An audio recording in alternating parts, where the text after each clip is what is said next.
This sister is also very shy. She just doesn't want to come in front or ask it herself. She says her question is about will of Allah. She says, I keep hearing everything is the will of Allah. Whatever happens is the will of Allah. And they say that everything is written already. So then where is the freedom of choice? When Allah gave me freedom of choice, whatever I do, if anything happens, they say, oh, this was written and it's the will of Allah. Then she also says, even with Adam and Eve, similar happened. And if you could explain, if there is so much, everything is written down, then what is my freedom of choice? Sisters asked a very good question, very important question. That if everything is the will of Allah, then where is the freedom of choice? And this is a question not only asked by non-Muslims, even asked by Muslims. It's talking about qadar. That if it is mentioned in destiny, that I'm going to rob, and if I rob, who's to blame? Allah is to blame. If it is mentioned in destiny, I'm going to commit murder, and I commit murder, who's to blame? Allah is to blame. So where is the free will? So if it is the will of Allah, or if it is mentioned in the destiny, I'm joining both together, then where is the free will? The reply to this question is, it's compulsory that every Muslim should believe in qadar, but you should understand what is the meaning of destiny. For example, if suppose in a classroom, there are 100 students, and when the teacher teaches the students in the classroom at the end of the year, before the examination, the teacher predicts that this student, he will come out first class first. This student, he will get second class. This student, he will fail. The teacher predicts why? He knows that this student is very studious, always does homework, does extra studies. This average student, second class. That student, goes for movies, doesn't do homework, misses the class, predicts that that student will fail. Now once the examination takes place, after the results come out, this student gets first class first, this student gets second class, that student fails. I am asking you a question.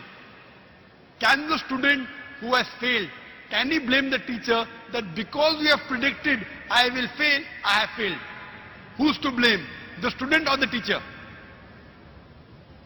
Who's to blame, the student or the teacher? The student. The teacher predicted.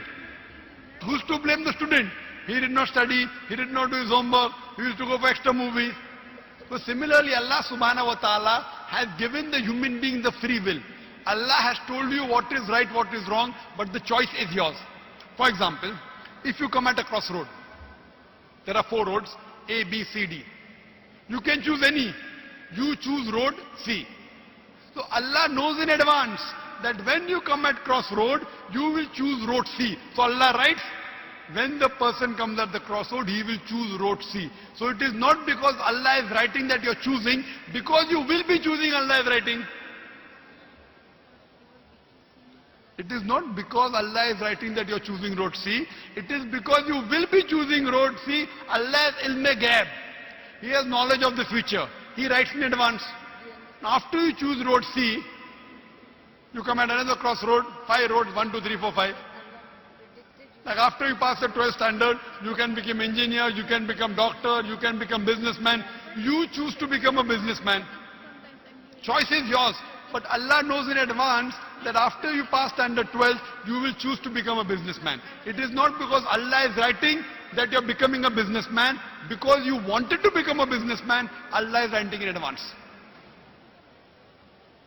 And what you understand here, that if Allah wants, He can easily change it. For example, if in a classroom, in the mathematics examination, the teacher gives the paper 2 plus 2 is equal to how much? Now why she is supervising? The student writes 2 plus 2 is equal to 5. The teacher will not correct, the teacher can correct. But if the teacher corrects, you will say the teacher is unjust. If teacher says, don't write 5, write 4. All the other students will, this is examination. Why are you interfering? So if Allah wants, He can change. But because He has given you free will, He is letting you take your decision. So this life is a test for the hereafter. As Allah says in Surah Mulk chapter 16 verse number 2, Allazi khalaqal mauta wal hayata. It's Allah who has created death and life to test which of you is good indeed. So this life is a test for the hereafter. Allah has given you and shown you the rules, what is good, what is bad. Then He's given you a free will. It is your choice. Allah does not interfere in your free will. He can if He wants. The Quran says, not even a leaf can fall without the permission of Allah. So whatever happens, happens with Allah's free will, but the decision is yours. And based on that, you will be rewarded or punished. Hope that answers the question.